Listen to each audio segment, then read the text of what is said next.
Hi everyone, how you doing? This is Stephen Hill on the YouTube's video thing. Sorry I've not put one of these up for a little while, but I've been in Slovenia covering the Metal Days Festival for the Metal Hammer magazine, which you can read about next month. It was lovely, as you can see. You might be able to see. Can you see? Not really. I've got a tan. It's not just the beard. I've got a tan.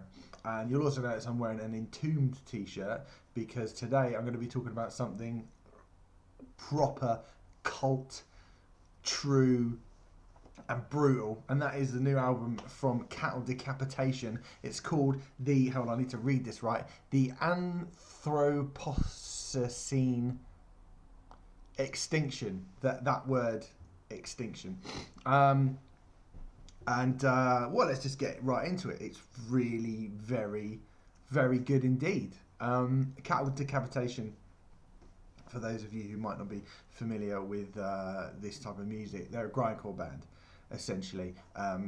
It should be no surprise to people who know the sort of thing I like, that grindcore, being the mix of extreme metal or heavy, very, very heavy metal, thrashy metal, and early hardcore and punk and metallic hardcore, the meld of those things together is a killer genre of music. And I think, if you go back to the sort of Napalm Deaths and the early Carcass and the Bolt Throwers of this world, the Extreme Noise Terrors of this world, loads of really great, kind of extreme music, which still to this very day, if you listen to Scum by Napalm Death, still sounds as horrible as any record you could care to mention. But the problem with that type of dense music is it does very quickly become formulaic. I think in the period where I started getting into more extreme type of music in the kind of the late 90s, early 2000s, you could say grindcore and death metal died off a little bit.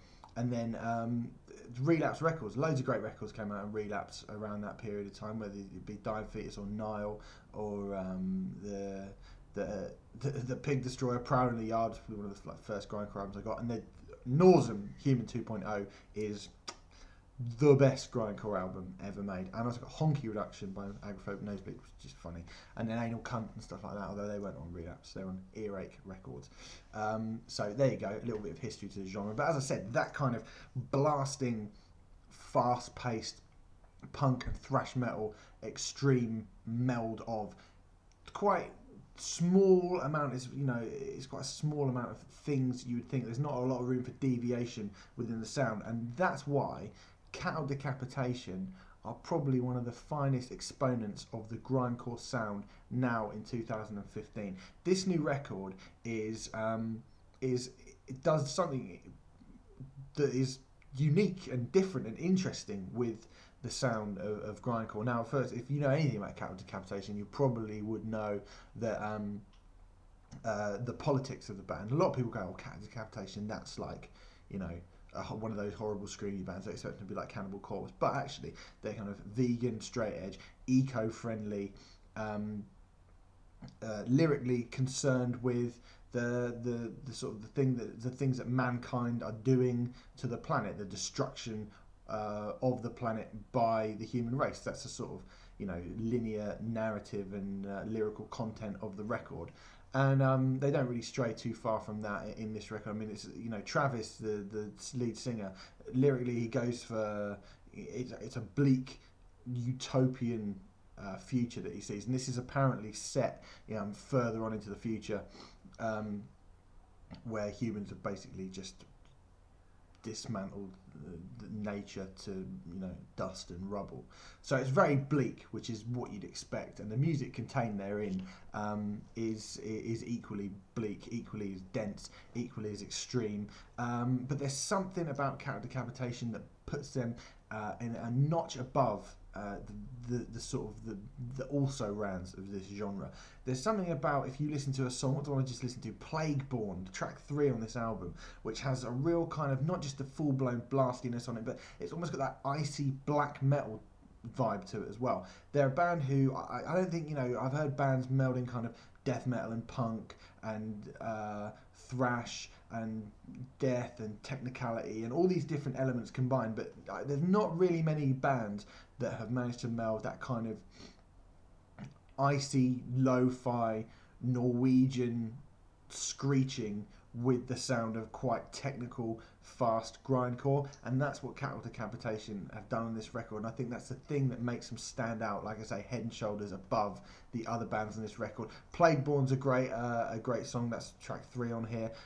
What's the other one? Ave Existum is, again, it's a total curveball on this record. You get kind of blasted and white hot noise coming at you for a long time, and then there's this quite almost kind of stonery, almost like Sun-O droney track on there as well. The first track on it, Manufactured Extinct, it just kicks in like straight off the bat. You know exactly where you're going, but they're catchy. These songs are catchy. There's more deviation in the album than you expect from a typical album like a Brutal Truth album or a Burnt by the Sun album or a Beneath the Massacre album. This is a brilliant record. This is one of the best. Like it's great when Napalm Death have done the same thing this year. If you don't have Apex Predator Easy Meat, this is.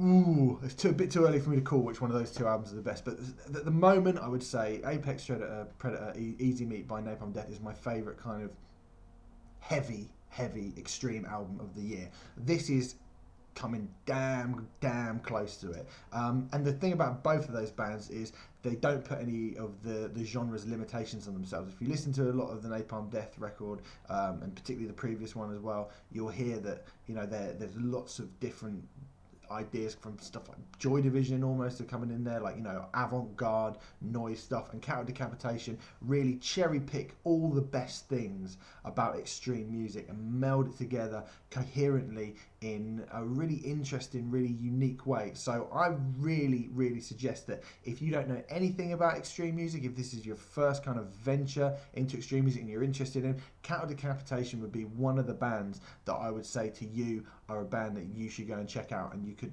do a lot worse than starting here with this album. It's called the Anthorpocene Extinction. I'm going to give this, at the moment, this is quite early on because I've only been listening to it for a few days, so I've only had maybe like 4 or 5 listens to it, so I might have to revisit this when when it's fully sunken into my subconsciousness. But already I'm very excited about it because it's just completely blown me away straight away, so I wanted to talk about it.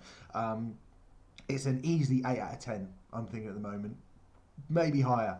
I would say when it comes to the end of the year list, this is a good shout for top 5, shoe-in for top 10. Have you heard it? Let me know what you think. Let me know what you would like me to review. Whack it in the comments section, and I don't know, you can put some sort of sarcastic little comment in there as well if you want, if you're a prick like some of you. Actually, no one's been a prick yet. If you want to be a prick and say you're a dick, then fine, you can do that as well. Like, obviously, I'll come back with a witty riposte and we'll have a little bit of banter, and that'll be a laugh on it. But anyway, I'll do more of these because it's only because I've been away that I've not done it. That's it. Go on, fuck off then.